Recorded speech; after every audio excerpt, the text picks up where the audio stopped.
pour la santé, merci pour la force. Tu nous donnes le soleil, tu nous donnes la lumière, tu nous donnes le souffle, tu nous donnes l'air que nous respirons, nous ne le méritons pas. Merci de nous avoir réveillés ce matin, Papa. Papa, nous voulons partager la parole, enseigne-nous, éclaire-nous, guide-nous, oriente-nous, et que ta parole nous donne la vie. Ta parole est une lampe à nos pieds et une lumière sur nos sentiers. Ouvre-nous l'intelligence et la sagesse pour que nous puissions comprendre ce que tu veux nous dire. Au nom puissant de Jésus-Christ qui dépasse tous les autres noms. Amen. Amen. Shalom, shalom, shalom, shalom. Que Dieu soit loué, soyez les bienvenus à notre séance de ce soir, notre culte d'enseignement. Nous allons lire 2 ou 3 textes et puis nous allons nous asseoir une fois pour toutes. Ainsi, ça va nous faciliter aussi la tâche. Premier texte, Matthieu. Le texte de Matthieu est un peu long. Vous savez que nous sommes en train de parler de la confrontation entre la persévérance et l'amour, n'est-ce pas? La persévérance et le couple. Ok. Dieu, bon, je vois qu'il y a certains amis qui me suivent et il y a d'autres qui ne me suivent pas, qui ont dit l'amour. Matthieu 5, versets 40 à 48. Shalom à chacun de vous. Je remercie Dieu pour votre présence. Amen. Je ne sais pas pourquoi les frères et alléluia à la base appuyés. Donc, essayez un peu de appuyer. Ce sont nos frères, non? Donc, Matthieu 5, versets 40 à 48. Et puis, je prendrai Philippiens 3, verset 12. J'aime beaucoup ce texte de Philippiens 3. Et puis, je prendrai aussi Hébreu, chapitre 10. Et je verrai si je commencerai au verset 12. Mais en tout cas, mon verset, c'est le verset 14. Ok. Nous lisons Matthieu 5, 40 à 48. Je vais même commencer à 38. En tout cas, le texte que j'ai lu, c'est vraiment le contexte. Mais mon verset, c'est le verset 48. Voici ce qu'il dit. Soyez donc parfaits, comme votre Père Céleste est parfait. Amen. C'est ça mon verset. Mais je vais lire le contexte pour avoir une idée. Verset 38, et puis je vais descendre. Vous avez appris qu'il a été dit œil pour œil et dent pour dent. Mais moi, je vous dis de ne pas résister aux méchants. Si quelqu'un te frappe sur la joue droite, présente-lui aussi l'autre. Si quelqu'un veut plaider contre toi, prendre ta tunique, laisse lui aussi ton manteau. Si quelqu'un te force à faire 1 kilomètre avec lui, fais 2 kilomètres avec lui. Donne à celui qui te demande. Et ne te détourne pas de celui qui veut emprunter les tours. Vous avez appris qu'il a été dit, tu aimeras ton prochain et tu haïras ton ennemi. Mais moi je vous dis, aimez vos ennemis. Bénissez ceux qui vous maudissent. Faites du bien à ceux qui vous haïssent et qui vous font du mal. Priez pour ceux qui vous maltraitent.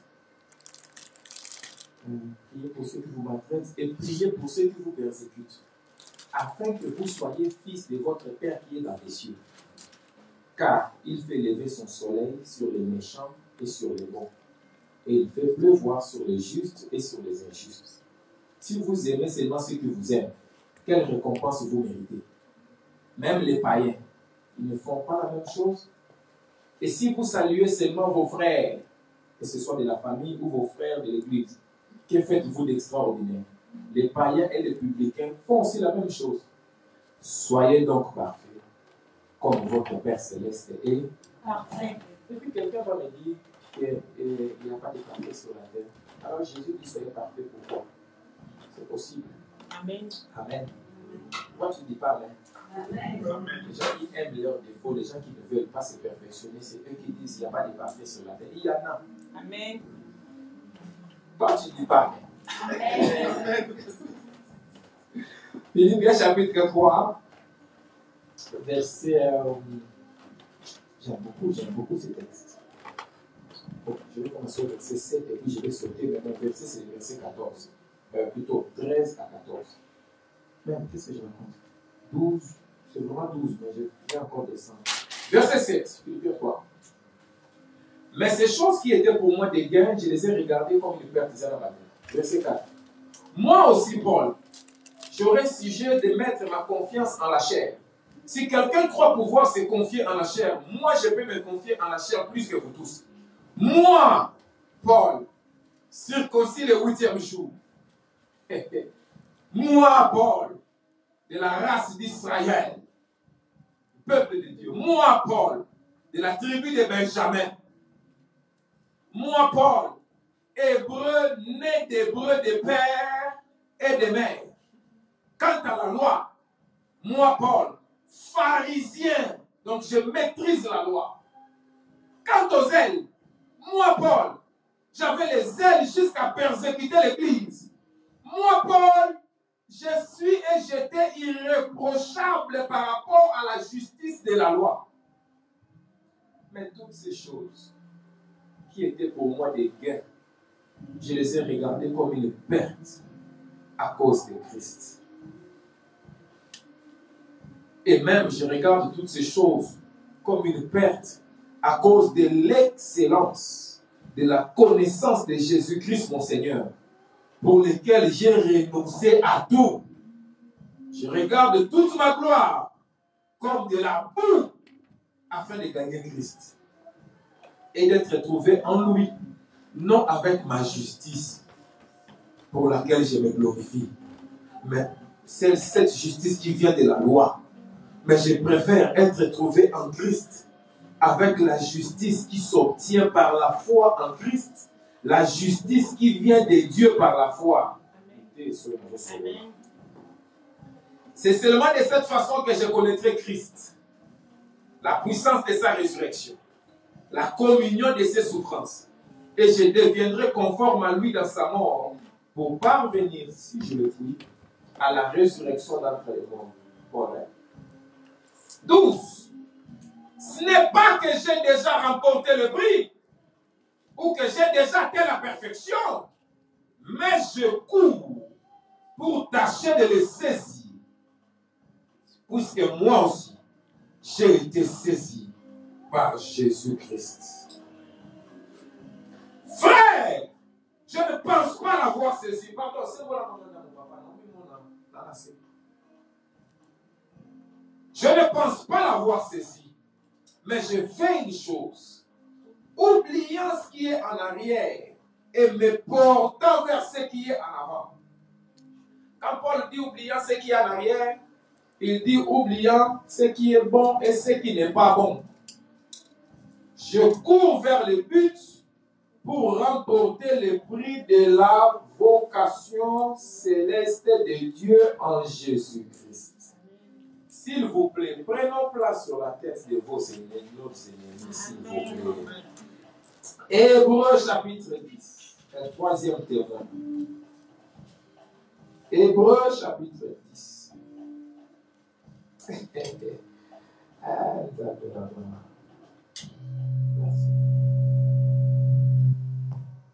Hébreux chapitre 10, je vais lire les versets 12. Bon, tout va 11. Et tandis que tout sacrificateur fait chaque jour le service et offre souvent les mêmes sacrifices, qui ne peuvent jamais ôter les péchés, lui, Jésus, après avoir offert un seul sacrifice pour tous les péchés, il s'est assis pour toujours à la droite de Dieu. Il attend désormais que ses ennemis soient devenus son marchepied. Car, par une seule offrande, il a amené à la perfection pour toujours ceux qui sont sanctifiés. Amen. Je ne sais pas si vous suivez. Il dit, il a amené à la perfection pour toujours ceux qui sont sanctifiés. Amen. Je répète, par une seule offrande, Jésus a amené à la perfection pour toujours ceux qui sont sanctifiés. Amen. Sanctifié signifie rendu saint, mis à part, ecclésia, ekkaleo, appelé en dehors d'eux. L'Église, Jésus nous a déjà amenés à la perfection pour toujours. Amen. Par une seule offrande. Si tu rencontres quelqu'un qui te dit l'homme parfait, la femme parfaite n'existe pas, dis-lui, je suis en face de toi. Dieu nous a amenés à la perfection pour toujours. Amen. Amen. Amen. Voici les choses quand j'ai dit je trouve les mamans sublimes. C'est là où j'ai dit que je n'ai pas peur d'aller en enfer. C'est pas possible. Même Satan lui-même serait étonné en enfer de voir maman sublime.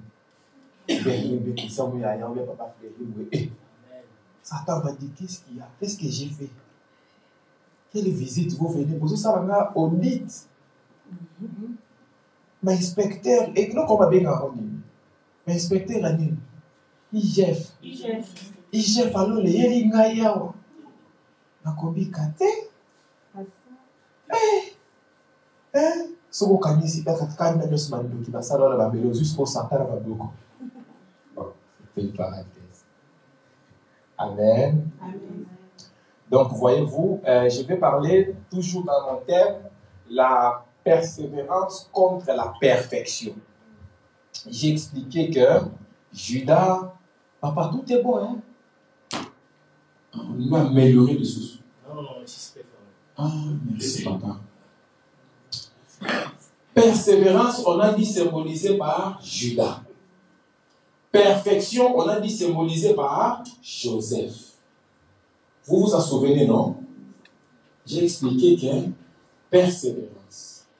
Judas, j'ai montré comment Judas est tombé de toutes les façons du monde. Mais comment il s'est relevé et il devenait meilleur. Mais j'ai expliqué comment Joseph, on n'a pas vu de chute chez lui.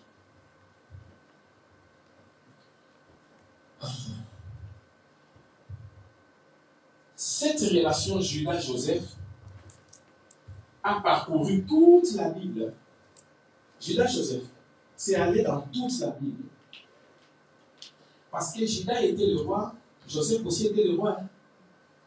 Judas avait reçu le droit d'aînesse. Je l'avais expliqué ici, qu'il était le 4e fils.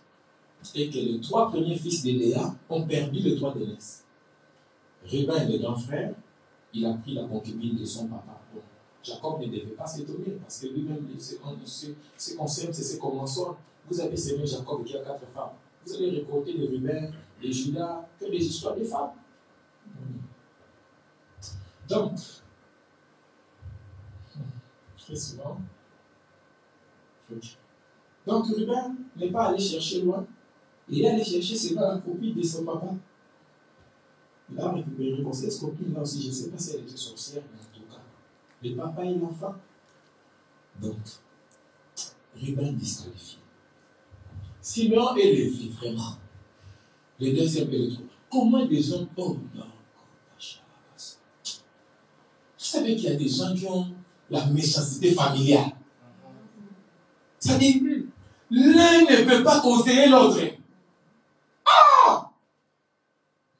Simon ne peut pas dire à Lévi non. Lévi ne peut pas dire à Simon non. Mais les deux ont dit on va tuer. Pourquoi? Parce qu'ils ont violé notre sœur Dina. Quand Simon et Lévi vont tuer toute une ville, est-ce qu'ils ont récupéré Dina? Parce que Dina, la Bible dit même que l'homme qui a violé Dina, après cela, ils ont parlé, elle est devenue sa femme. D'accord. Ces histoires des hommes-femmes, il ne faut pas trop parler vite. C'est comme la sorcellerie. Vous pouvez imaginer la même Dina qui est venue pleurer. Mais la même Dina dit je vais l'épouser.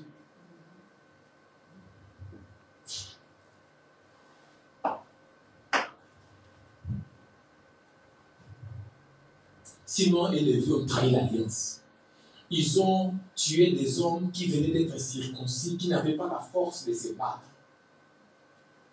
Frères et sœurs, ne tuez jamais quelqu'un qui est déjà en position de faiblesse. Amen. Relevez. Amen. Ne soyez pas méchants dans la vie.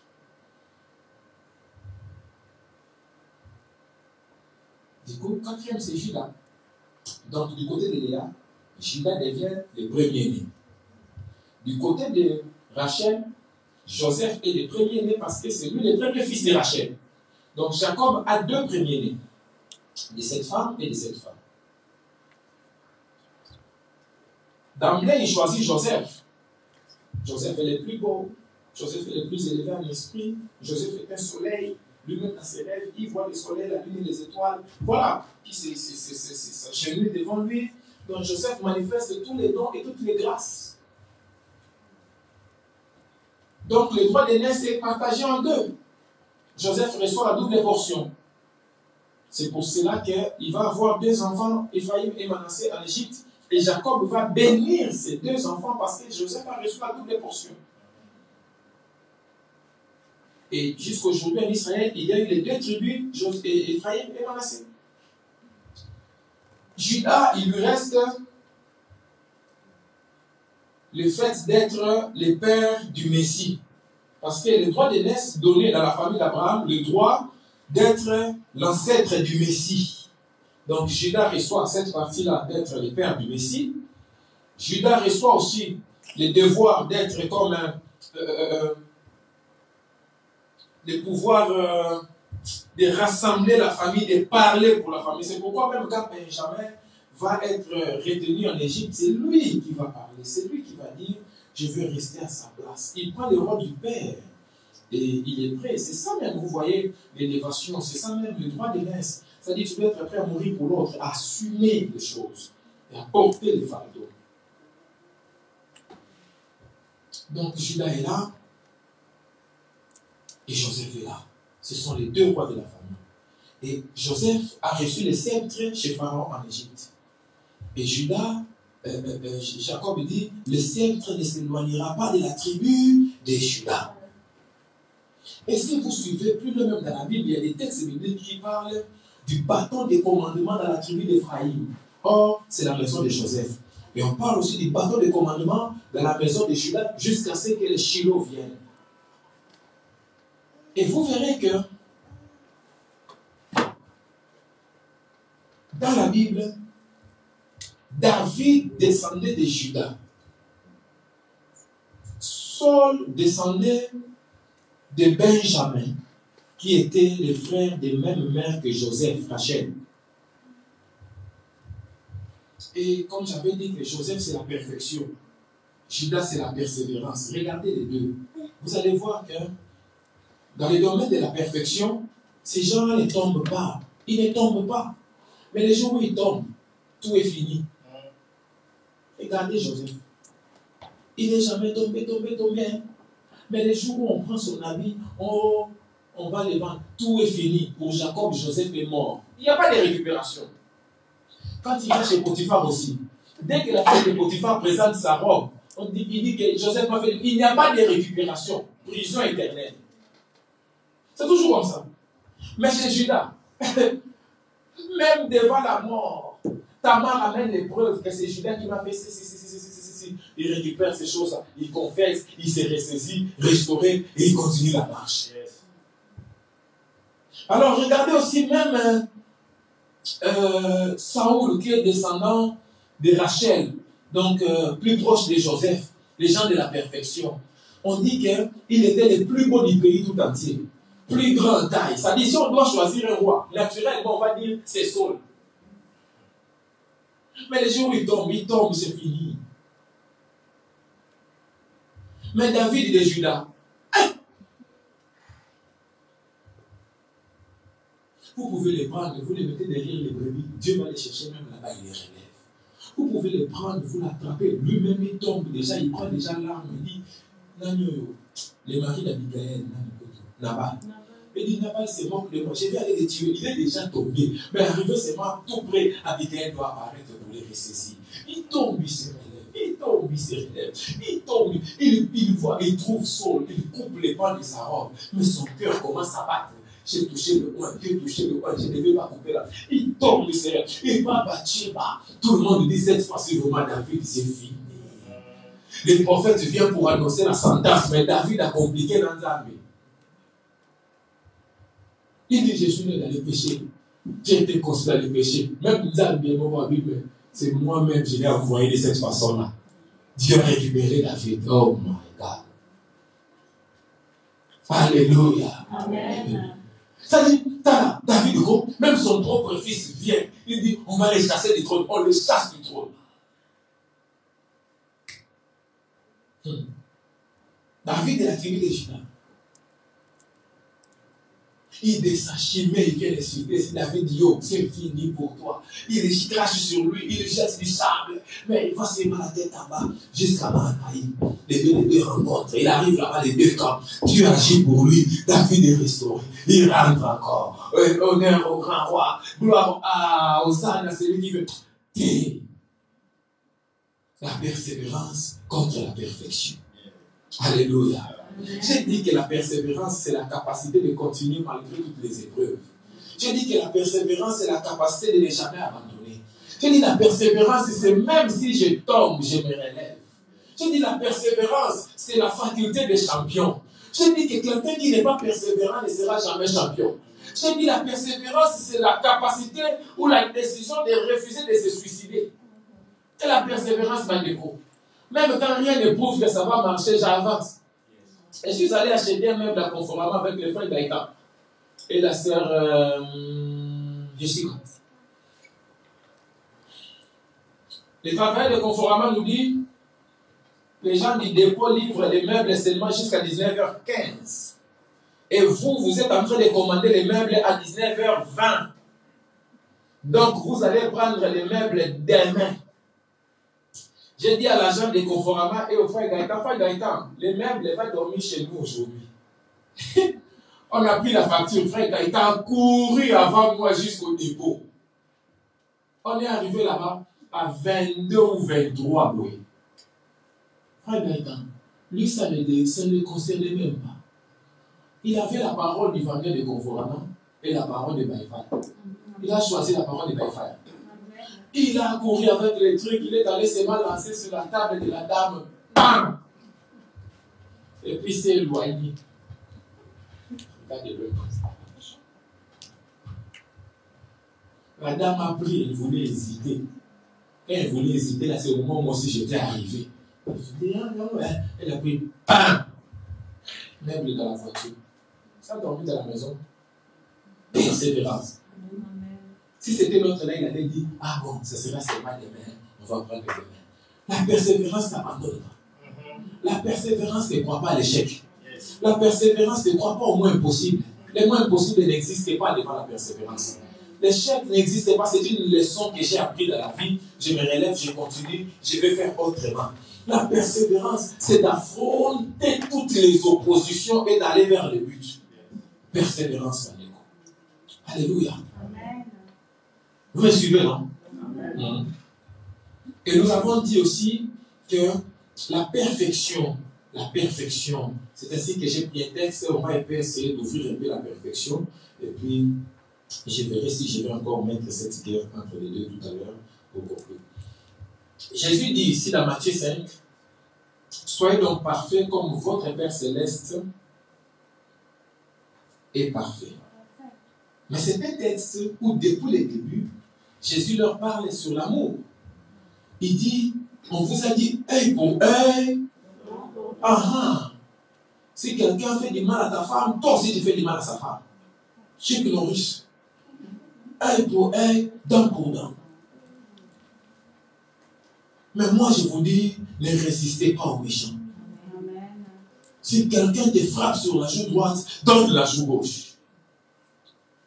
Si quelqu'un t'accuse au tribunal, il veut prendre ta chemise, donne-lui aussi ton manteau. Si quelqu'un te force à faire 1 kilomètre, fais 2 kilomètres avec lui. Si quelqu'un te demande, donne-lui. Si quelqu'un veut t'emprunter de toi, ne l'évite pas. C'est écrit dans la Bible. Quand tu vois c'est pas son numéro, c'est gens de la foule qui veulent demander, répondeur. Quand tu vois c'est pas son numéro, lui il voulait que je lui prête l'argent, répondeur, Andeko. Vous avez appris qu'on a dit, tu aimeras ton prochain et tu haïras ton ennemi. Mais moi je vous dis, aimez vos ennemis. Bénissez ceux qui vous maudissent. Faites du bien à ceux qui vous haïssent. Priez pour ceux qui vous maltraitent. bénissez ceux qui vous persécutent. Quelqu'un a dit, Jésus a dit prier pour ceux qui vous font du mal. Mais il n'a pas donné de sujet de prière. Oui, mais il n'a pas dit prier contre eux. Il a dit prier pour eux.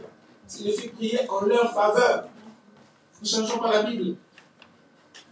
Il dit, si vous faites cela, vous serez le fils de votre Père qui est dans les cieux. Hey! Chaque fois que vous n'adressez pas la parole à votre mari ou à votre femme, parce qu'il vous a fait du mal, vous êtes un païen. C'est les païens qui sont en ligne, disent amen là où ils sont. Est-ce que vous qui êtes ici, vous n'êtes pas des païens? Est-ce que vous ne faites pas ça? Il dit, vous êtes des païens, car vous n'adressez pas la parole aux gens qui vous causent du tort. Hey, Jésus! Nous sommes loin, nous tous, hein? Hey, nous tous. Aujourd'hui encore, j'ai regardé une publication des membres de ma famille qui est en train de publier contre moi chaque jour ces derniers temps. Il m'a écrit en privé, je n'ai même pas répondu. La boîte qu'on connaît, spam. C'est une émission après qu'il se fera revoir spam. Ce que je dois appliquer, c'est que je prêche. C'est pas facile, hein? Dieu doit nous aider. Ah, Dieu, il faut m'aider. Surtout publication de le souligner, il a mis bouton ni n'a rien. Quand tu es là, la photo de la police, il va dire qu'il s'agit. Mais qui peut être identifié, Gaïa.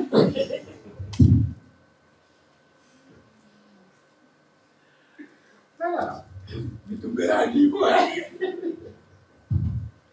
ça me donne un peu de temps à preuve informatique. Pour pas la donner à mon bac, après ça, la nana, il va dire. Ok, maman Françoise, j'étais en train de dire que même la prédication des preuves, je dois laisser. Au début que je prêche cette prédication, c'est sur des épreuves que j'ai rencontrées. Vos prophéties, Tony.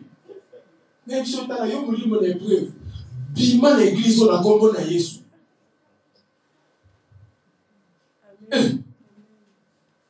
Yo moli moko swana na bengani yo na kombo na Yesu.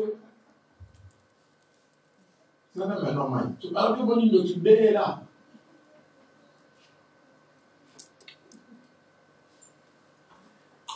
Je suis venu parler.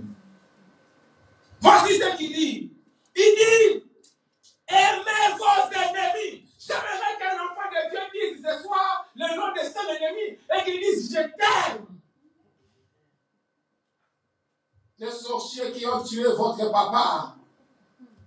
Papa Lolo. Il faut dire leur nom, dire je vous aime. C'est chaud. C'est comme ça. C'est le christianisme. Si tu n'arrives pas à ces points-là, tu n'es pas chrétien. Quand tu vois quelqu'un, les fétiches de l'enfance sont revenus en toi.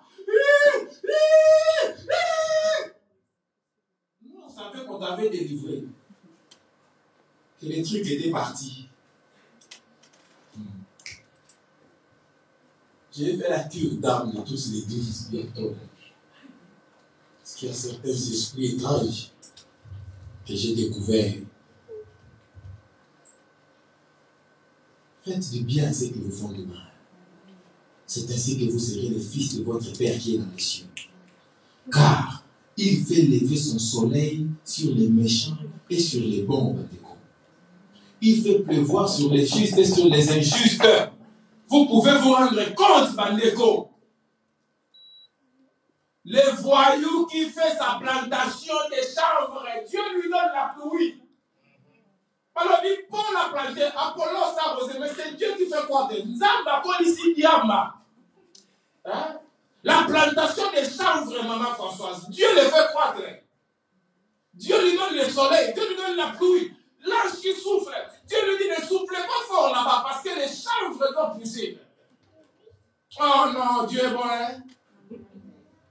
Et puis, quand il a planté, il a prié, dit Seigneur, protégez mon champ, que la police ne le trouve pas. La police aussi ne l'a pas trouvé. Ils sont passés à côté, mais Dieu l'a protégé. Quel Dieu? Non, Dieu est bon, hein? Non, aimez vos ennemis. Le Le voleur même s'est levé la nuit, il a prié. Dieu dit, Seigneur, je sors un peu, je vais attraper. Tu dois l'Éternel quand ton départ et ton arrivée, le maintenant à jamais. Il est sorti, il a volé, il est rentré aussi. Dieu l'a protégé. Dieu est bon, hein? Vous savez que Dieu peut tout. Amen. Dieu pouvait réveiller les gens de la maison. Réveillez-vous, réveillez-vous. Bon, il vient, les voleurs. Mais Dieu n'a pas dit. Même de la temps, ce qui m'a choqué, ils ont volé la valise du prophète à Lunda. Dieu ne lui a pas montré que dans ce voyage.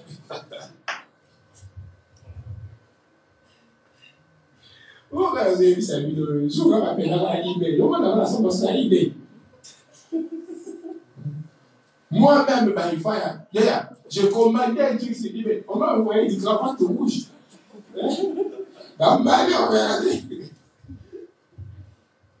Cravate, comme signe de distraction, la vie là-bas. Comment je n'ai pas vu? Mais bon, il ne faut pas t'asseoir et dire, oh non, Dieu est injuste, comment il a laissé qu'on me fasse ça? Dieu donne le soleil aux méchants. Des gens comme des terroristes, mais se réveillent le matin, le soleil est sur lui aussi. Ah! Oh, tout le monde se lève comme ça, le soleil le fouille. Ténèbres, la ténèbre, mais rien, il a aussi la lumière du soleil. Oh Dieu. Dieu donne la pluie sur les païens et sur les chrétiens. Si vous aimez seulement ce que vous aimez, vous ne méritez aucune récompense. Matthieu 5, 46.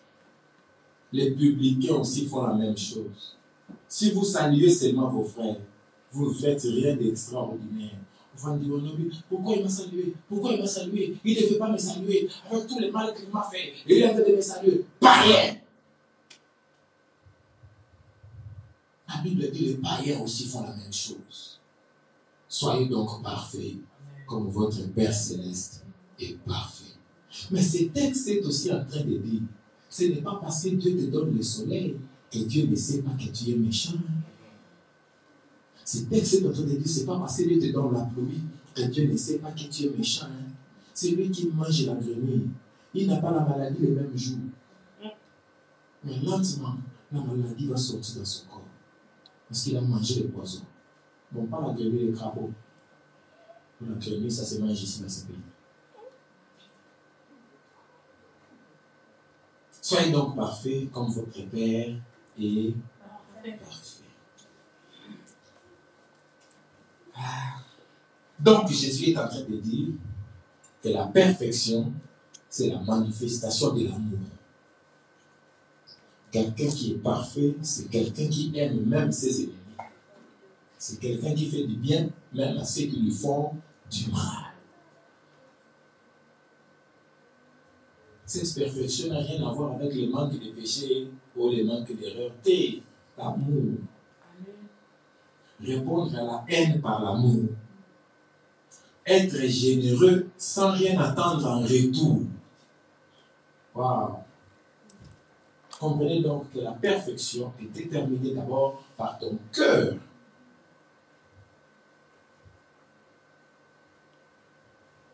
La perfection, ce n'est pas parce que ta cravate est bien assise. Ou bien on a bien coiffé, on n'a pas raté les points, on dit c'est parfait. C'est ton cœur.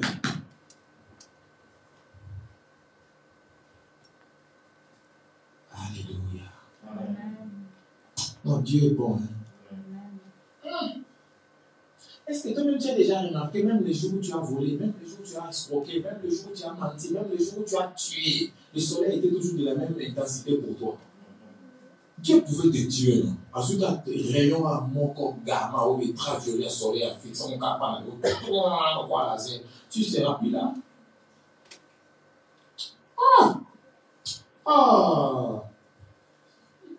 Vous vous souvenez, il y a quelques mois, je vous disais ici, si Dieu décide vraiment de dire la vérité, tout sera fait, l'église va mourir. Moi, je vais fuir les bébés, te dire, quand tu dis ça, je vais être loin. Il faut qu'on débat. Dieu ne peut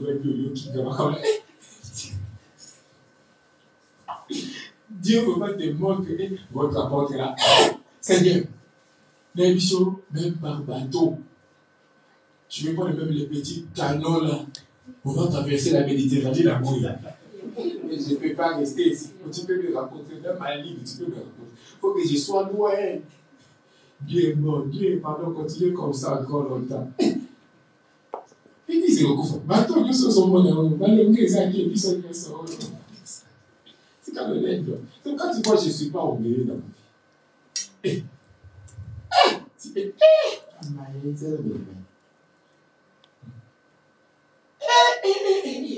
c'est pas bon. Seigneur, pardon, continuez Dieu comme ça.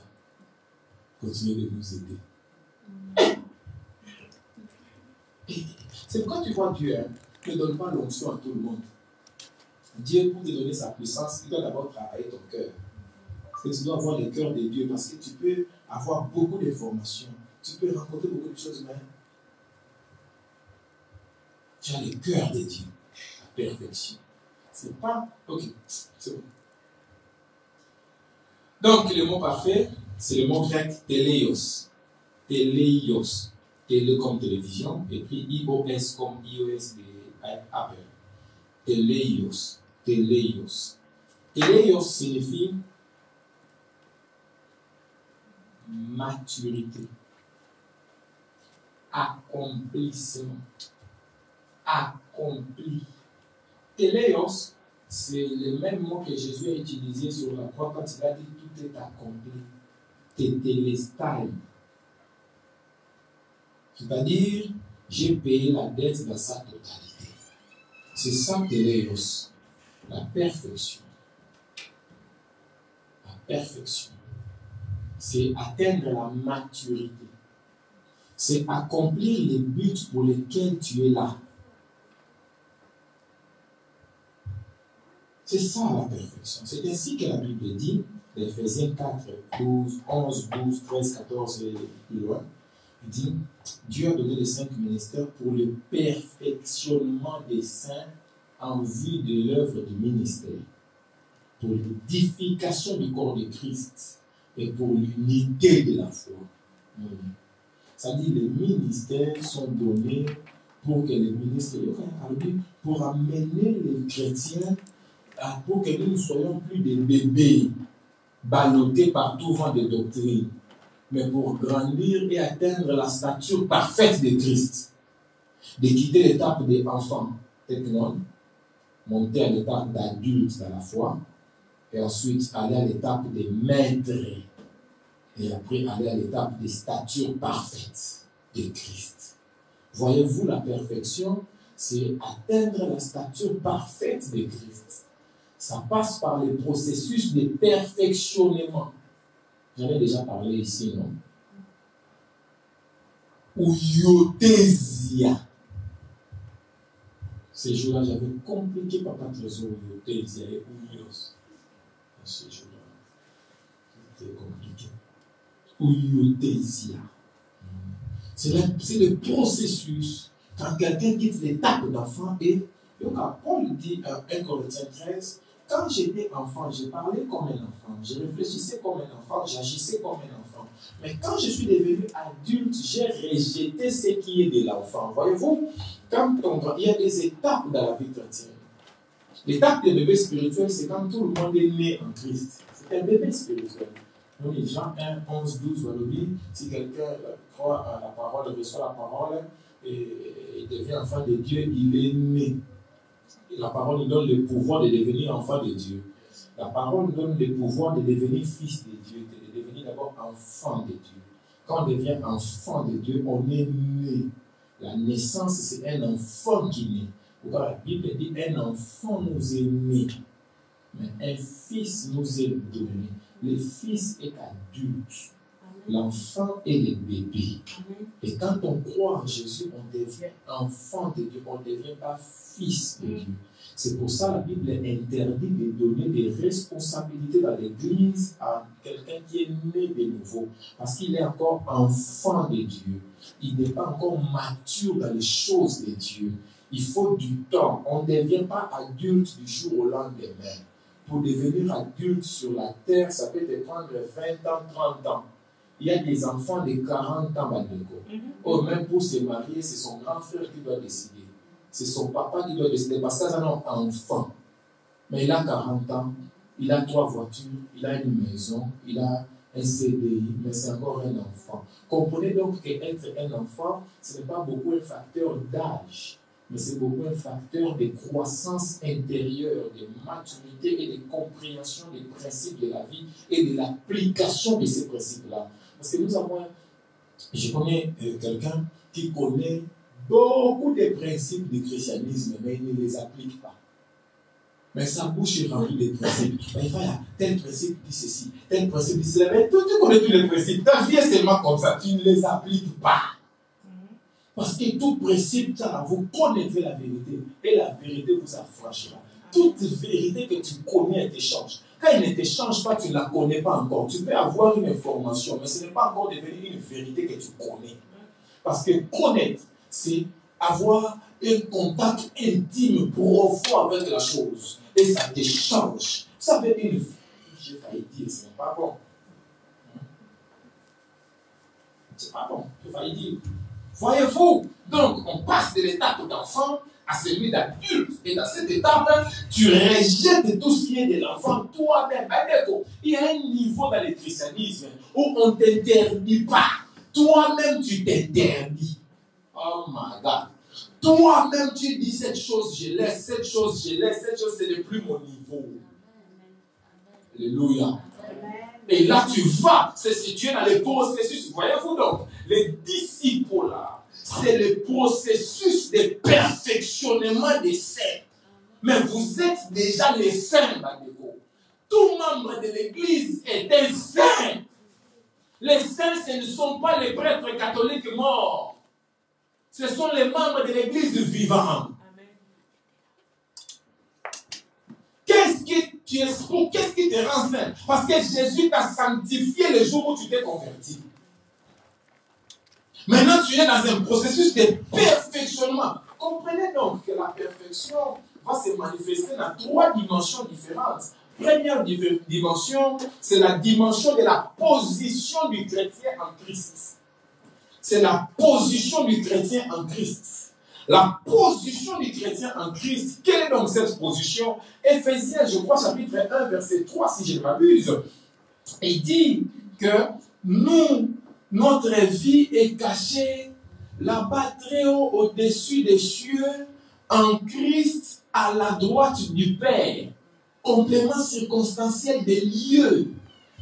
Premièrement, là-bas, très loin, très haut, au-dessus des cieux,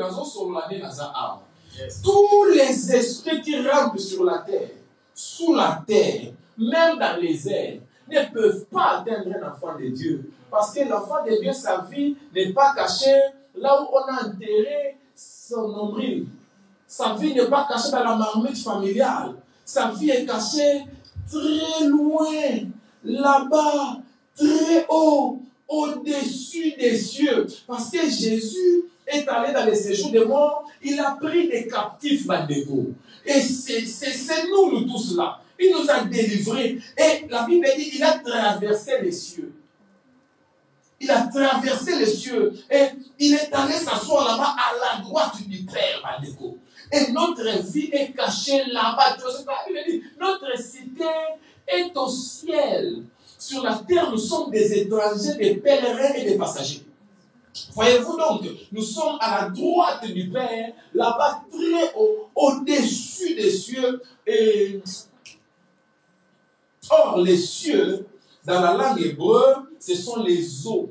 C'est ainsi que Dieu a séparé les eaux d'en haut, qu'on appelle les cieux, et les eaux d'en bas, qu'on appelle les océans, les mers, les lacs et les rivières. C'est pourquoi même quand il y a la pluie, la forte pluie, la Bible dit qu'il a ouvert les écluses des cieux. Une écluse, c'est une porte qu'on ferme sur un cours d'eau pour que son eau ne tombe pas à un autre endroit. Donc les eaux d'en haut, ce sont des fleuves, ce sont des rivières, ce sont des océans. Et dans les premiers jours ou au commencement, ces eaux étaient ensemble et Dieu a coupé par sa parole. et les eaux d'en haut sont montées et les eaux d'en bas sont descendues. Maintenant, Dieu est venu dans les eaux d'en bas, il a séparé, il a séché, il a parlé, il a prononcé les paroles et les eaux d'en bas se sont regroupées et ça a laissé place à la terre sèche. C'est pourquoi j'aime dire que l'homme est le petit-fils de l'eau, parce que l'homme est l'enfant de la terre et la terre est l'enfant de l'eau. C'est pourquoi même Dieu lui-même, Jésus, quand il vient sur la terre, avant de commencer, il doit traiter avec l'eau. Il faut qu'on l'amène au Jourdain. Il faut que Jean-Baptiste fasse un moraï dans nous. Parce que quand on le met dans les eaux d'en bas, c'est alors que les eaux d'en haut s'ouvrent pour lui. Et Dieu dit, c'est lui-ci est mon fils bien-aimé. Et le Saint-Esprit descend sur lui, bien qu'il avait déjà le Saint-Esprit. Mais le Saint-Esprit est descendu maintenant visiblement devant tout le monde officiellement. This is very important. J'ai dit beaucoup de choses, hein? Je parle de la perfection des positions d'abord. Tout chrétien est parfait par sa position en Christ. Parce que Dieu nous a justifiés par Jésus-Christ. Yes. Jésus-Christ a porté notre péché. Et Dieu l'a fait pécher à la croix de Golgotha. À partir de ce moment-là, dans le tribunal de Dieu, l'enfant de Dieu ne peut pas être condamné. Parce que l'enfant de Dieu est à la droite du Père là-bas, à l'intérieur de Jésus-Christ. Et quand Dieu nous regarde en Jésus, Bandeko. Et quand il regarde Jésus, il voit l'homme parfait, Bandeko.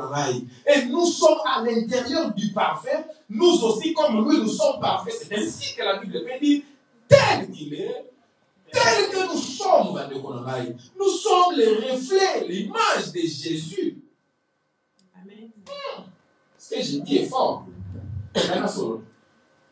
La Bible dit Jésus est le reflet de la gloire de Dieu. Il est l'empreinte de la divinité de Dieu. Il est l'image de Dieu. C'est dans la Bible. Hein?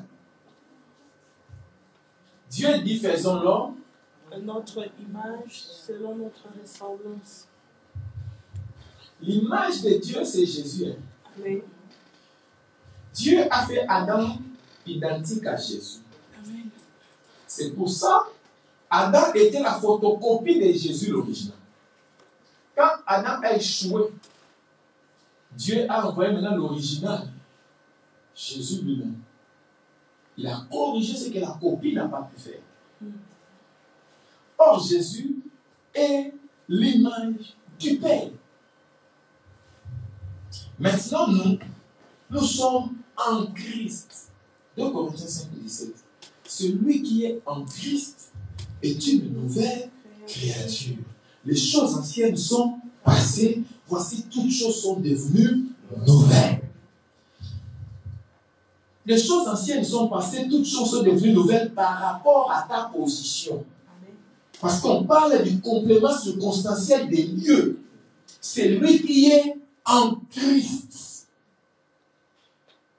C'est-à-dire, c'est lui qui est où? À l'intérieur de Christ. C'est une position. À l'intérieur, on parle d'un contenant et du contenu. Le contenu, c'est toi. Le contenant, c'est Christ. Amen. Et le contenant est où? Il est à la droite du Père. Donc, le contenu doit être où? À la droite du Père. Le contenu prend la forme du contenant. Yes. Propre. Yes. Donc, quand Dieu te regarde, il est censé voir le Christ. Yes. Par rapport à ta position. Amen. Quand Dieu regarde le Christ, il est censé te voir. Amen. Par rapport à ta position. Je parle de ta position. Yes. Ta position n'est pas terrestre, ta position est céleste. C'est écrit dans ta Bible. Mais Dieu nous a pris du royaume des ténèbres et nous a transférés dans son royaume de lumière par son Fils Jésus-Christ. Par rapport à la position, c'est ainsi que notre corps est sur la terre, mais notre vie est cachée là-bas très haut au-dessus des cieux, à la droite du Père, en Christ. Notre vie est cachée, notre vie n'est pas dévoilée, notre vie n'est pas livrée, notre vie est cachée. Je ne comprends pas votre angoisse de prier tous les jours pour la protection contre les attaques des sorciers la nuit. Je ne comprends pas votre angoisse. Je ne comprends pas pourquoi vous devez sursauter à un moment. Et je n'avais pas prié. Ma vie est cachée, Bandeko. Je ne suis pas en danger. Et pourquoi les gens évangélistes a prêché ici en disant que nous sommes comme des cancrelats dans une bouteille et la poule ne peut pas nous manger. J'ai corrigé directement. Elle dit, tu ne peux pas me mettre dans la position des cancrelats et les sorciers dans la position des poulets. Tu ne m'as pas respecté, Yaya. Les démons sont des poulets. Moi, je suis Dieu. Je dois les cuisiner et les rôtir. Comment, Namo? Je les mets mayonnaise, je les mets ketchup. Je ne suis pas dans la position des cancrelats. Il faut respecter les choses que Jésus a fait à la croix de Golgotha. Jésus n'est pas mort à la croix pour que moi je sois dans la position des cafards, dans une bouteille, comme ça la poule, c'est les démons, les sorcières, ils vont taper la bouteille, je suis traumatisé. Et la bouteille, c'est pas moi, Yoki. Si on t'a prêché ça, c'est pas moi. Ici, nous sommes by fire. Nous ne sommes pas les cancrelats des sorciers. C'est les sorciers qui sont nos cancrelats. Et nous ne sommes pas les coqs et les poulets. Nous sommes les dieux. Nous prenons la bouteille, nous brisons la bouteille, nous écrasons les cancrelats, on avance dans les maçonneaux. Donc, tu ne comprends pas ton angoisse. Je ne comprends pas comment tu peux faire un rêve. Tu te réveilles, oh non, mais Jésus, vous qui êtes ici, je n'ai rien à voir avec vous. D'accord. Mon sang est fort, mon sang est fort. Si ton sang est fort, tu devais dormir. Yes. Yes. Mon peuple est détruit, non pas parce qu'il lui manque les power, mais parce qu'il lui manque la connaissance. Il a les power avec lui, mais il meurt avec ça, parce qu'il n'a pas la connaissance des power qu'il a dans sa main. Ta position fait que les sorciers ne peuvent pas te manger. Amen. Ta position fait que Dieu ne peut pas te tourner les dos dans son solo là. Yes. Parce que par ta position, tu es parfait. Et c'est parce que par rapport à notre position, nous avons accès auprès du Père. Amen. La Bible déclare. Nous avons un avocat, un souverain sacrificateur à la droite du Père qui peut compatir parce qu'il a été tenté à toute chose mais il n'est pas tombé. C'est pour cette raison, approchons-nous donc du trône de grâce avec assurance afin d'y recevoir du secours, Bandeko. Position la mission, on est parfait. Par rapport à la position, Dieu nous a justifiés. Nous étions coupables du péché, mais Dieu a enlevé notre culpabilité, il a placé en Jésus. C'est pour ça que Jésus est allé à la croix de Golgotha. Yoga, c'est pourquoi ceux qui prêchent que Jésus n'est pas venu sur la terre, que Jésus est un homme comme nous, que Jésus n'a pas existé, que l'œuvre de la croix n'est pas vraie, ce sont des prédicateurs de Satan et des doctrines de démons, qu'ils soient anathèmes, c'est ce que la Bible dit. Parce que tout le christianisme est assis sur l'œuvre de Jésus-Christ. Sur la personne et sur l'œuvre de Jésus-Christ. Ce sont les deux choses sur lesquelles sont assis le christianisme tout entier. Et on ne peut pas distinguer Jésus du Christ.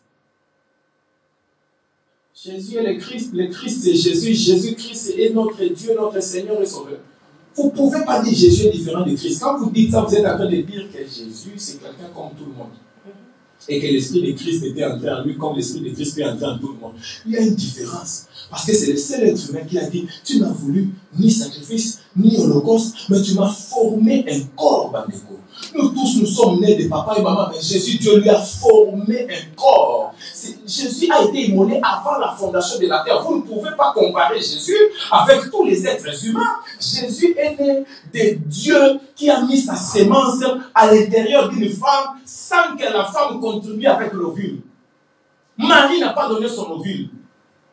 Or, nous tous, il faut qu'il y ait ce qui vient du Père et ce qui vient de la maman. Mais pour Jésus, il n'y avait que ce qui venait que de Dieu. Marie n'a pas contribué à l'écho. C'est pourquoi c'est une erreur d'appeler Marie mère de Dieu. Dieu n'a pas de maman. Dieu. Yes. Il est le là-bas, la source de tout et de tous. Perfection par position. Nous les chrétiens, nous sommes parfaits. Nous sommes les parfaits par notre position. Quand Dieu nous regarde en Christ, Dieu nous voit parfaits dans nous. Dieu ne voit pas d'erreur en nous. Dieu ne nous regarde pas avec colère. Par rapport à notre position, Dieu ne nous regarde pas avec une chose, avec un fouet pour contrôler chaque faille. Et chaque soir, tu dois veiller et confesser chaque chose. Parce que si tu ne confesses pas, C'est pas Dieu ça. Quand Dieu te regarde, enfant de Dieu, c'est pour ça que le christianisme est meilleur que toutes les religions du monde, si on peut appeler le christianisme religion. Parce que c'est la seule, si on peut l'appeler religion, qui apporte le repos aux humains. Alléluia. Je dis, venez à moi, vous tous qui êtes chargés, fatigués de vos péchés, de vos culpabilités, de vos fautes. Et moi, je vous donnerai du repos. L'Église ne doit pas prêcher un autre évangile ou un autre Jésus ou un autre Saint-Esprit en disant aux gens qui doivent se sauver par leurs propres efforts ou par leurs propres mérites ou par leur propre dignité. Non, personne n'est digne, Bandeko. C'est Jésus qui nous donne du repos. C'est pourquoi Dieu appelle tout le monde, quelle que soit sa situation, quelle que soit sa faiblesse, il appelle et dit, venez à moi. Ce qui n'est pas bon, c'est quand quelqu'un vient à l'église mais ne veut pas changer, il augmente ses péchés. C'est ça qui n'est pas bon. Parce que quand tu entres dans l'église, tu comprends l'œuvre de la croix, tu abandonnes les péchés. Et pourquoi tu abandonnes les péchés? Parce que tu entres dans le processus du perfectionnement des saints. Ou iodesia. Ça dit maintenant, tu as la position de parfait là-bas au ciel. Mais ici sur la terre, tu dis ce que Paul a dit aux Philippiens. Il dit, ce n'est pas que j'ai déjà atteint la perfection. Mais j'abandonne tout ce qui est derrière moi et je cours vers la perfection pour essayer de saisir le Christ comme le Christ m'a saisi. Paul a fait le bambou, Jésus m'a saisi. Si Christ ne t'a pas encore saisi, tu n'es pas encore devenu chrétien. Christ doit te saisir. Quand Christ te saisit, les ailes de sa maison vont te dévorer. L'amour de Dieu va brûler en toi. Ça va bouillonner. Quelque chose va bouillonner en toi. On va te dire, ne va pas à l'église. Mais tu vas te lever toi-même. Tu dis, je vais à l'église. On dit, j'habiterai dans la maison de l'Éternel jusqu'à la fin. On va, je suis dans la joie. Quand on me dit, allons à la maison de l'Éternel. Parce que dans un chrétien, il y a quelque chose de Dieu qui bouillonne en moi. Ça, c'est le christianisme. Ça t'amène à l'église chaque jour. Tu entres dans les processus qui dissipent là. Tu entres dans les cataclysmes. Ça t'amène dans... Maintenant que la musique là, ce n'est pas bon. Je voulais aller loin. C'est très dangereux. Un chrétien, la chose de Dieu ne sera plus lourde pour toi. Ça ne sera pas difficile pour toi. Tu as la fatigue, tu viens du travail, mais tu arrives seulement à la maison. Tu dis, je ne vais pas me laver, ça va me prendre du temps. Tu prends seulement de l'eau. Qu'est-ce qu'il y a? C'est pour à la maison de Dieu. Quelque chose de bouillonne en toi. Ça, c'est le chrétien. Mais ce n'est pas les gens de personnes où il vient du travail, il s'assoit, il prend son téléphone et il dit, je vais suivre en lit. Il s'assoit, il mange. Ça ne les gêne pas. Toute la semaine, il a seulement 2 jours. Mercredi 18h, dimanche 10h. Mais il arrive quand même à manquer un culte. Mais il se dit chrétien, il se dit même homme de Dieu, païen. Parce que vous ne connaissez ni les Écritures, ni la puissance de Dieu. C'est écrit dans la Bible. Les gens à qui Jésus a dit ça, c'était les gens qui prêchaient aux autres. Mais Jésus leur a dit, vous êtes dans l'ignorance, vous êtes dans la perdition, parce que vous ne connaissez ni les Écritures, ni la puissance de Dieu. Vous êtes étrangers à la puissance de Dieu. Vous êtes étrangers aux Écritures. Et il y a une dimension comme ça des gens dans l'Église qui n'ont rien à voir avec les Écritures, qui n'ont rien à voir avec la puissance de Dieu. Ce sont les douteurs, les murmureurs, les orgueilleux de l'Église, les païens de l'Église, les sorciers de l'Église, les féticheurs de l'Église, qui viennent à l'Église avec ses fétiches de bagarre, avec ses fétiches de femmes, avec ses fétiches, je ne sais pas moi de quoi, mais il vient avec à l'Église, il vient à l'Église avec toutes les mauvaises choses qu'il a dans sa vie. Et ces gens-là, chaque fois qu'on prêche la parole de Dieu, ils ne la laissent pas entrer dans leur cœur. Mais ils sont forts à trouver les failles de la prédication. Ils sont forts à dire, ici ce n'est pas Dieu qui a parlé. Cette partie des prédicateurs a parlé contre moi. Cette partie des prédicateurs a parlé contre ma femme, contre mon mari, contre mon ami. Ils n'ont pas même la connexion avec l'Esprit de Dieu. Ils bafouent même l'essence sacrée de la prédication et du prédicateur. Et certains prédicateurs même sont dans cette dimension. Ils ne connaissent ni les Écritures, ni la puissance de Dieu. Ils prêchent la Bible. Mais prêche la Bible comme Satan prêchait Jésus, en lui donnant des versets bibliques. N'est-ce pas que Dieu avait dit qu'il donnera l'ordre à ses anges de te protéger.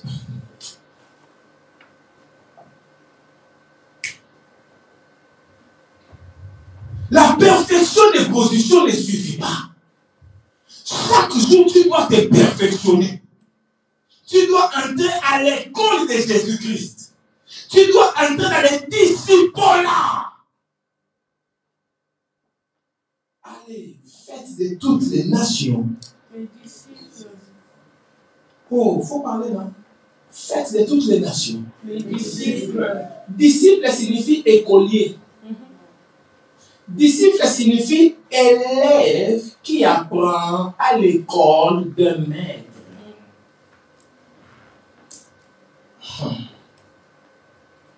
Beaucoup de gourous se cachent dans des choses qu'ils appellent église. Mais à l'intérieur, ils forment leurs propres disciples. Or, les pasteurs doivent former les disciples de Jésus. Amen. Les pasteurs doivent être comme Moïse, qui élève les serpents d'airain et qui se tient à côté du serpent d'airain et qui incite les peuples mordus par les serpents venimeux à regarder les serpents d'airain. Quand le peuple regarde les serpents d'airain, il verra aussi Moïse à côté. Mais Moïse ne doit pas chercher qu'on attire le regard sur lui, mais sur les serpents d'airain. Parce que c'est le serpent d'airain qui a la guérison du venin. Parce que quand vous voulez que les gens vous regardent, vous, sachez que leur venin entrera en vous. Parce que le serpent d'airain a la capacité de récupérer tous les venins parce qu'il est de la nature des serpents. C'est ainsi que les venins qui symbolisent le péché, la culpabilité, la mort du péché, Jésus va les prendre à la croix de Golgotha.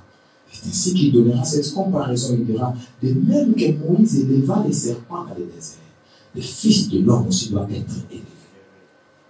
Un disciple de Jésus-Christ, c'est quelqu'un qui apprend à connaître Jésus. Un membre d'église doit être focalisé sur Jésus. C'est pour ça que je ne crois pas au ministère de ces hommes qui font toute une chaîne sur satellite, qui payent des milliers d'euros chaque mois seulement pour dire tel pasteur est magicien, tel pasteur est vampire, tel pasteur est fantôme, tel pasteur est sorcier. C'est lui-même qui est vampire. Comment tu peux dépenser autant d'argent au lieu de présenter Jésus aux gens? Tu te fais seulement la campagne de prendre les vidéos des autres pasteurs, tu coupes ici, tu coupes ici, tu coupes ici, et vous vous donnez un grand nom de votre chaîne de télévision. Pourquoi nous avons si on pouvait voir Dieu, on allait voir comment Dieu est en train de le rouler là. Non, mais c'est l'œuvre du diable.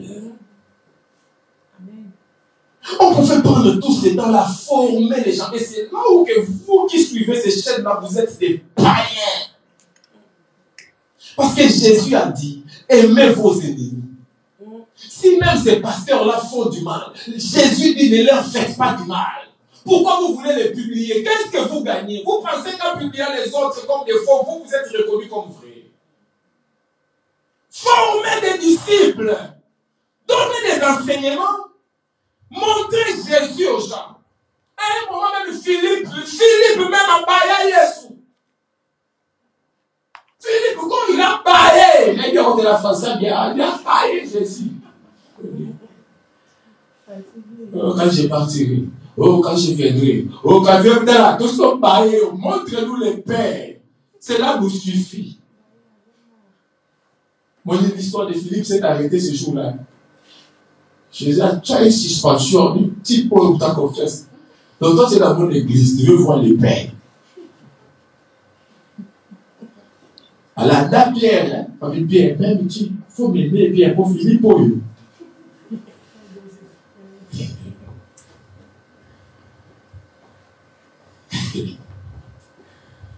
Le processus de perfectionnement, c'est quoi? C'est le processus qui constitue premièrement par l'enseignement.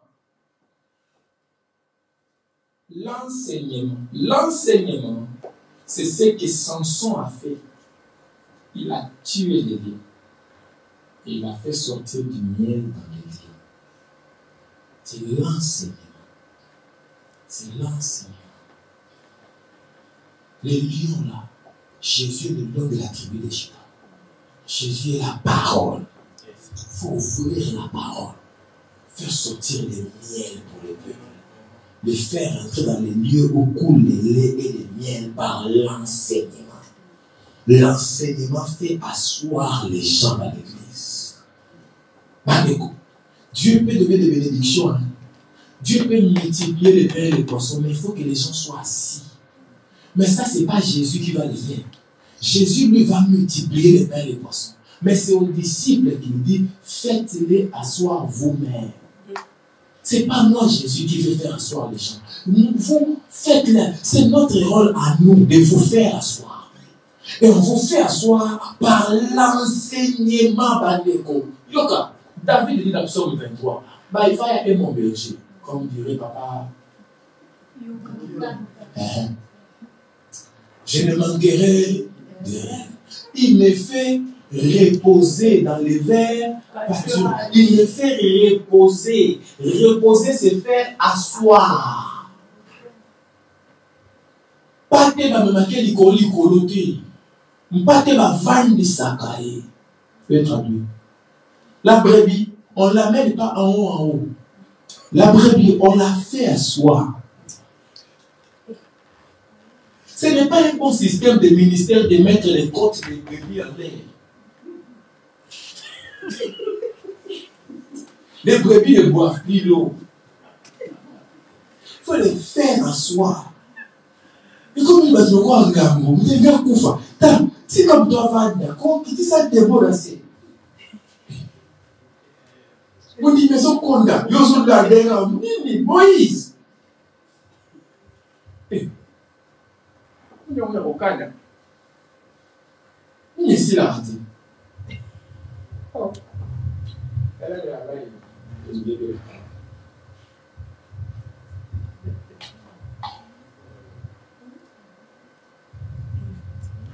Et il a dit, tout le monde a gagné combien de fois?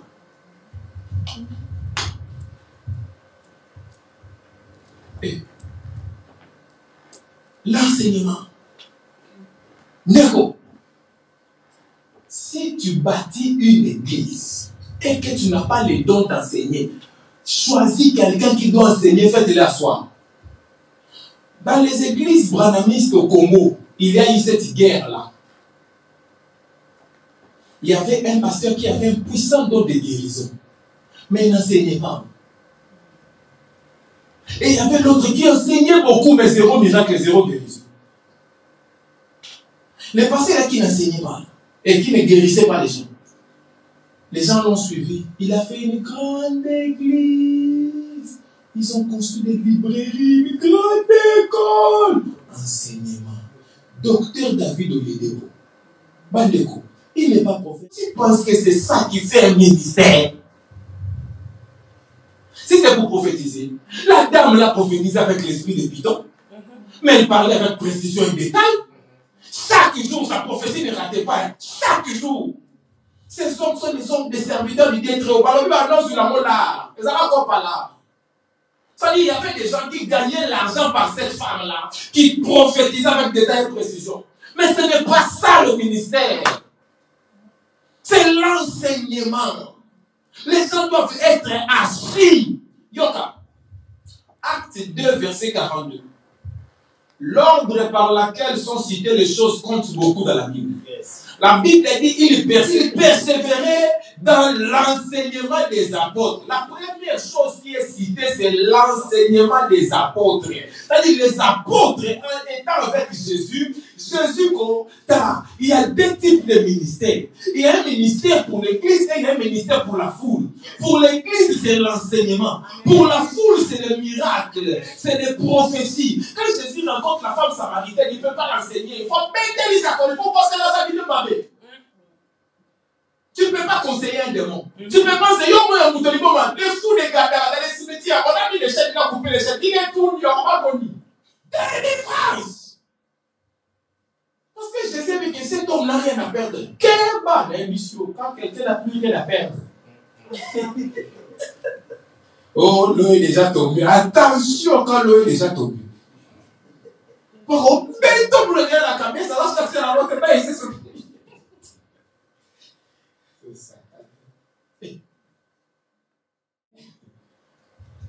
Mais aux disciples, est-ce que vous avez constaté dans la Bible? Je crois que c'est le seul, ou 2 fois seulement, où Jésus a prophétisé pour ses disciples. Pour Nathanaël, quand Nathanaël était venu à l'église, et pour Pierre, parce que ce niveau-là, c'était trop. Ça dit, tous les disciples avaient des attaques, mais pour Pierre, Satan lui-même est venu. Je connais mes brebis. Pourquoi la brebis pour se laisser pour des boules? Satan lui-même, Satan réclamait des personnes. Moïse, dans l'Ancien Testament, même après sa mort, mais Satan est qu'on connaît. Mais Michael a manqué d'arguments. Il dit, yo, Satan, yo, nous avons besoin d'arguments. Michael, on dit, preuve à moi. Mais expliquez ce que c'est ce que Michael a besoin de tout Satan a besoin de tout. Si le loba, qui va voir qui tout. Mais là, il y a besoin de tout. Et dans le Nouveau Testament, c'est Simon-Pierre. Satan, pour Moïse, il a attendu même la mort. Mais pour Simon-Pierre, Satan n'a pas attendu la mort de Pierre. De son vivant, Satan est venu réclamer Simon toute la nuit. Laissez le fétiche. Il est allé pécher nuit quand il a abandonné Jésus. Tout le monde avait les amis. Pourquoi il doit pécher nuit? Le Seigneur est venu. Il n'a même pas vu que c'était le Seigneur. Non, la Bible est là des choses. Hein. Tout ça, c'est seulement pour vous dire que les païens font la puissance. Mais les chrétiens, il faut l'enseignement. Yoga. Alors oui, je n'ai point honte de l'évangile parce que c'est la puissance de Dieu pour le salut de quiconque croit. Les Juifs d'abord. Yoga. C'est la puissance de Dieu pour les saluts. Quand c'est pour les saluts, il ne faut pas là. Parce que ce n'est pas qui va l'obliger à nous, maman. Oh, Jésus. La Bible dit les païens entrera chez vous. Dieu va dévoiler les secrets de son cœur par la prophétie et la parole de connaissance. Et les païens tomberont par terre. Et il dira, il y a Dieu dans cette église. Mais pour nous les chrétiens, le processus de perfectionnement, c'est par l'enseignement. Maintenant, l'enseignement doit être loin, Mandeko. Il faut qu'il y ait l'onction dans l'enseignement pour que quand vous enseignez, que ça brise les cailloux qu'il y a dans les cœurs des gens et que la personne soit transformée. Parce que l'enseignement, c'est la machine de transformation de Dieu. L'enseignement, c'est la fabrique.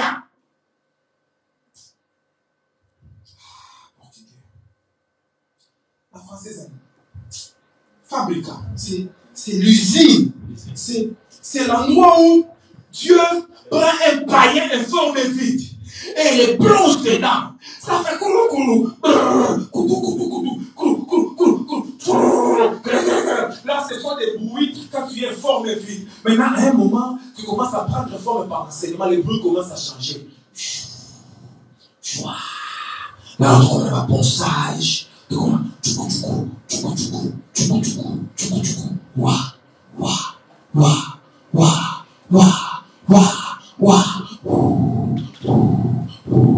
tu as fait 7 ans dans les églises. Tu es encore au niveau de...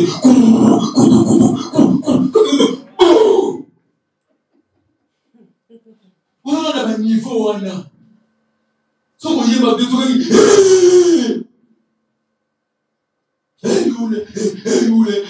provoyés. Mais il m'a conseillé 5 ans dans les églises. L'enseignement doit changer une personne. L'enseignement doit toucher. C'est pour ça, chers enseignants, priez beaucoup pour vos enseignements. Il faut que l'huile coule dans vos enseignements. Quand l'huile coule, c'est cette huile-là qui va briser les cœurs des pierres et qui va transformer la personne. Sinon, vous serez un simple philosophe, un simple discoureur qui dit des discours comme des discours politiques. Et vous allez commencer à dire, vous êtes le candidat élu. Vous n'avez pas l'impérium. Vous parlez au nom de la nation même elle-même ne vous écoute même pas. Vous allez mettre les drapeaux dans votre chambre. Et vous serez le président de chez vous. C'est vous aussi le directeur du cabinet présidentiel. C'est le parla qui oblige les esprits. Alléluia. Oh, alléluia. Alléluia. Quand votre enseignement est loin, cette puissance va soulever les gens de loin pour venir écouter vos enseignements. Vous savez qu'il est 20h30. J'ai fait 1h30 à vous parler ici. Si tu n'as pas bonsoir, tu vas aller dormir. Tu vas aller partir depuis. Et quand il y a l'onction, quelque chose bouillonne quand on enseigne. Quand c'est fini, on te dit on a fait 1h30, tu dis non. On vient juste de commencer. Aujourd'hui, l'enseignement. C'est l'enseignement qui fait que, quels que soient les problèmes qui peuvent venir dans l'église, les gens sont assis. C'est l'enseignement de l'église de Jésus qui a fait que même quand Judas est allé trahir, il n'a pas pu amener quelqu'un d'autre. Il est allé lui-même à tel point qu'il s'est retrouvé qu'il a fait la nouvelle église, il n'avait pas de fidèles, il s'est suicidé. Il pensait qu'il allait amener tous les fidèles. Même Pierre qui l'a renié, mais il n'est pas allé à l'église de Judas. Il a renié, mais il est là. C'est la même chose. Pierre est rentré à la pêche, mais ils sont allés tous ensemble. Enseignement, il y a. Maintenant, l'église de Jean-Baptiste. Les jours où Jean-Baptiste Jean-Baptiste est mort dans mon âme. Il n'y a pas de fidèles de Jean-Baptiste. Il y a même les membres de l'église de Jean-Baptiste qui sont allés à l'église de Jésus. Il n'y a pas d'enseignement. Même Jean-Baptiste Jean-Baptiste, c'est comme le pasteur congolais. Vous savez que Jean-Baptiste, c'était le seul être humain sur la terre qui connaissait qui est l'agneau. Mais il n'a dit à personne. Imaginez ce pas sida. Quand on peut dire, c'est là la bénédiction de la case.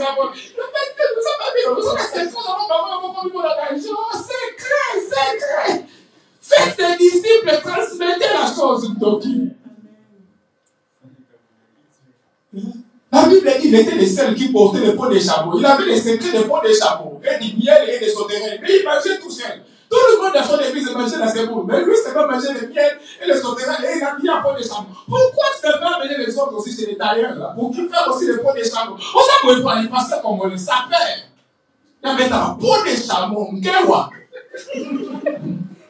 Kizubanata.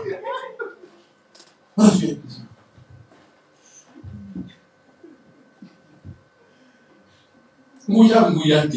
Maintenant, ma parole était. Onction, t'es. Soukoutouba.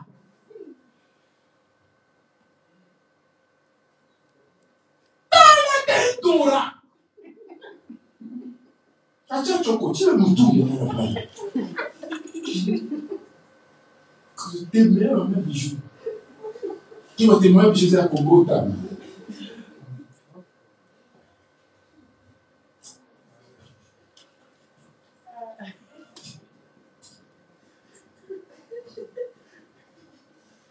lui, il trouvait que c'était une gloire.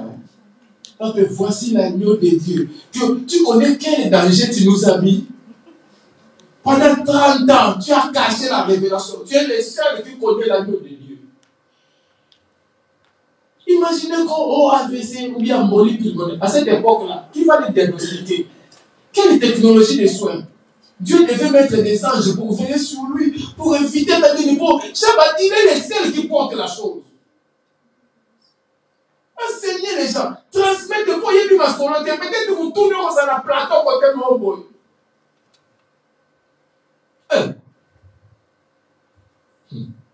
Mais Jésus est mort. Tous les disciples sont restés unis. Enseignement. C'est l'enseignement qui fait que même les plus égoïstes de l'église vont commencer à donner la dîme. l'offrande, les loyers. C'est l'enseignement de les menacer. C'est l'enseignement même qui va les transformer. Alléluia. Amen. On est des divorcés. Ne divorcez pas. Mettez seulement l'enseignement de la Bible en place. Quand quelqu'un t'enseigne sur le mariage, il change. Vous allez tuer les gens pour rien. Enseignez-les seulement. Vous allez voir, il va arrêter avec les fiancés impolis. Son choix sera orienté par l'enseignement. Quand il n'y a pas d'enseignement, le peuple est détruit. Écoutez, l'église peut avoir 1 million de membres. S'ils ne sont pas enseignés, tous ces gens que vous voyez là, c'est des fast-food. Plus vite ils viennent, plus vite ils partent. Vous n'avez pas encore remarqué. La nourriture des KFC, des marques de gars, ça ne dure pas dans les ventes. C'est seulement le temps de quitter le resto jusqu'à la maison que tu as fait. Donc vous comprenez, j'ai pris vraiment les seaux. Mais les seaux là, mais ils ont fast-food.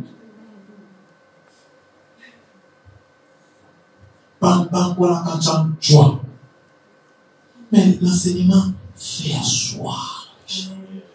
Et par l'enseignement, l'église va loin. Et l'église va demeurer de génération en génération. La force de notre église, ce ne sont pas les miracles et les prophéties. C'est l'enseignement. Parce que les jours où on a marqué des locales, on priait dehors. On était tous nombreux. On était plus nombreux que les gens qui ont les locales. Je n'ai pas vu une personne dire j'ai quitté l'église parce qu'on a pris le local. On est là. J'ai fait beaucoup de choses dans cette église. J'ai dit des choses, j'ai fait des choses. Comme un mois, tu rentres à la maison, tu dis bah, il faut aller là. Je ne veux plus les voir. Mais quand tu dors la nuit, l'enseignement que j'ai donné l'autre jour là, et revenu toi-même, tu dis non. Je connais mes brebis. Mes brebis entendent ma voix et me suivent. Biki Karapo dans ta brebis. Demain, toi-même, tu viens encore. Je dis, viens au bureau, il dit, papa, moi, vraiment, j'avais dit, je ne vais plus venir, hein, mais je suis venu seulement. Ah, Jésus.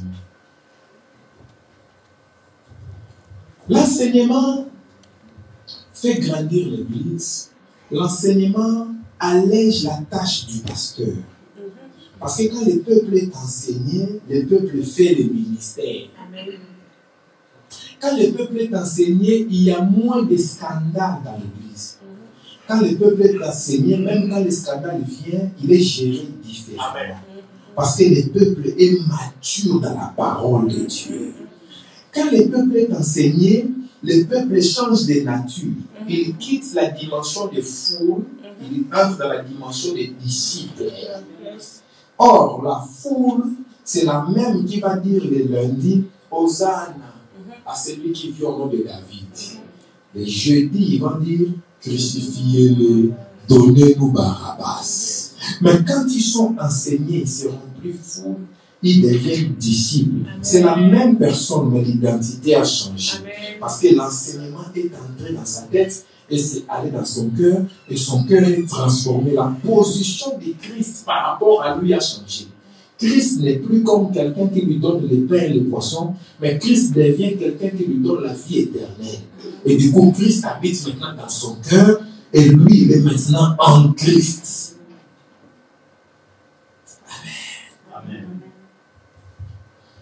Le perfectionnement. Le disciple-là se fait aussi par des prédications. C'est quoi des prédications? Différemment de l'enseignement. La prédication, c'est un enseignement de courte durée. Un enseignement avec un objectif précis. Le rythme de la prédication est différent de l'enseignement. L'enseignement peut prendre 4 heures du temps, 5 heures du temps, 2 jours d'enseignement. Mais la prédication est abrégée. La prédication, souvent, on prend un seul sujet. Mais l'enseignement peut prendre plusieurs sujets. La prédication donne seulement un aperçu général du sujet. Mais l'enseignement entre en profondeur dans les détails. Beaucoup de gens échouent parce qu'on les invite prêcher, ils enseignent. On les invite dans un séminaire d'enseignement, ils prêchent.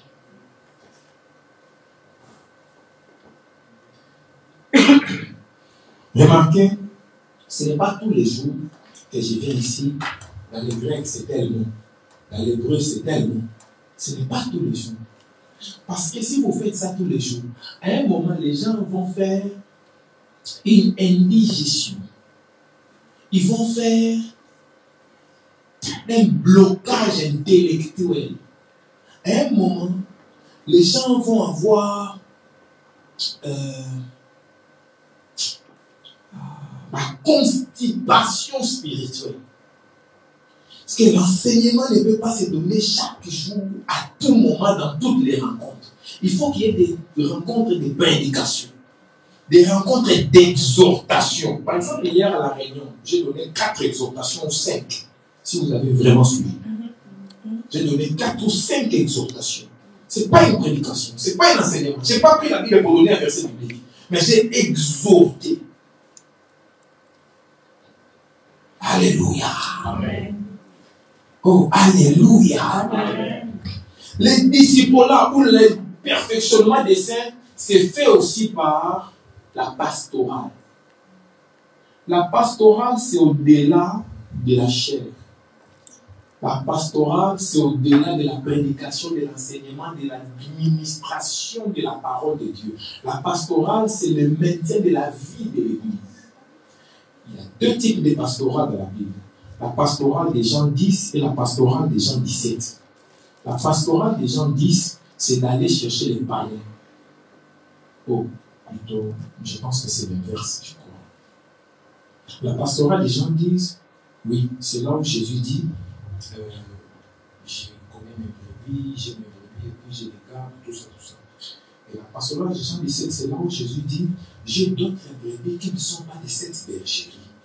Mais en même temps, je pense que dans Jean 17 aussi, il a aussi dit la même chose, une autre chose aussi en disant je ne te demande pas de les tuer, mais de les garder. Je ne te demande pas de les enlever du monde, mais de les conserver. La pastorale, c'est 2 choses.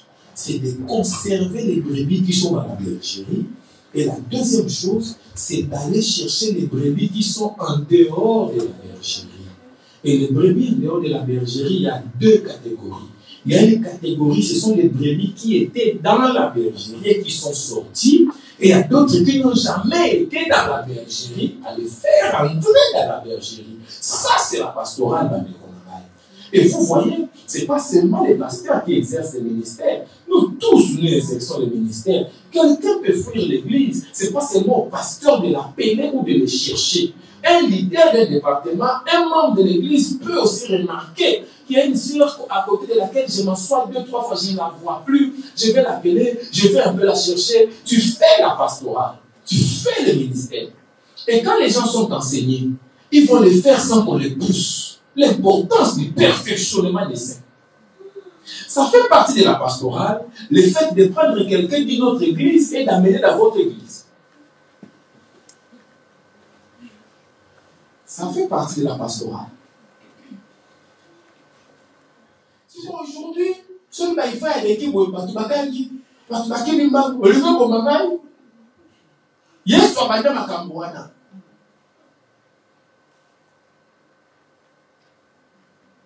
c'est normal, même les petits enfants, quand c'est bon, ben il va y aller. La pastorale, c'est aussi le fait que quelqu'un quitte une église pour aller à une autre. Les gens quittent notre église pour aller dans d'autres églises. Moi, ça ne me fait pas mal. Parce que je sais que c'est normal. Ça fait partie de la pastorale. Maintenant, quand quelqu'un quitte aussi notre église pour venir chez nous, je suis content. Vous avez déjà vu chasser quelqu'un ici ou non? Quand tu viens d'une autre église, rentrer là-bas. C'est le fait qu'un membre peut quitter une église et entrer dans une autre église. C'est tout ce que j'ai dit. Tout ce que j'ai dit là. Jusqu'à un jour, il s'est resté ici. Et puis vous le voyez assis dans l'église. Parce que vous avez une maman âgée, innocente, tu ne peux pas croire. C'est ça la pastorale. Posez des questions avant que je continue. Est-ce qu'il y a des questions? Frère Shekina, c'est toi qui voulais que j'enseigne. Il y a des questions? Frères et sœurs, il n'y a pas de questions. Maman Antoinette, il n'y a pas de questions. Vous devez m'amener quelqu'un le mercredi là. C'est juste assez qu'on parle. Je vous aime beaucoup. Et l'objectif de l'enseignement, c'est que les disciples deviennent matures, deviennent à la stature parfaite de Christ et que la perfection soit une réalité dans sa vie. N'oubliez pas, nous sommes parfaits par rapport à notre position en Jésus-Christ. C'est pour ça que les membres de notre Église, on les appelle les parfaits, par rapport à la position en Christ. Amen. Et n'oubliez pas que la perfection, ce n'est pas les manques d'erreurs. Mais la perfection, c'est quand tu atteins l'objectif pour lequel Dieu t'a créé. La perfection, c'est quand tu es devenu accompli, mature, quand tu as compris pourquoi tu es là et tu l'as fait. La perfection, c'est quand tu as appris la connaissance de tout ce que tu devais savoir sur la terre. Tu es devenu parfait. Donc voilà un peu ce que je devais dire concernant la perfection et cette différence avec la persévérance. Le mercredi prochain, ou peut-être le dimanche, je vais toucher encore un autre angle qui est très bon aussi.